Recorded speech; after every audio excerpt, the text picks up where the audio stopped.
আল্লাহর বান্দা যখন গুনার বোঝা মাথায় নিয়ে কাঁদে, তার নিজের ভুল বুঝতে পেরে সে যখন আল্লাহর দরবারে কাঁদে, আল্লাহ গো, আমি আমার নিজের ভুলটা বুঝতে পেরেছি, ওগো আল্লাহ আমাকে মাফ করে দাও, আমাকে মাফ করে দাও।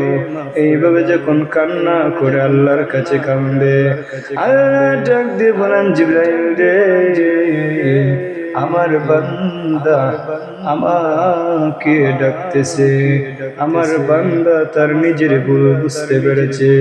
ও জিবরাইল, সাক্ষী থাকো, আমি আমার বান্দাকে মাফ করে দিলাম বলে ঘোষণা দিলাম। আর শুধু মাফ করে দিলাম না, আমি আমার বান্দাকে মাফ করে দিয়ে এই মুহূর্তে তাকে জান্নাতে দাখিল করে দিলাম।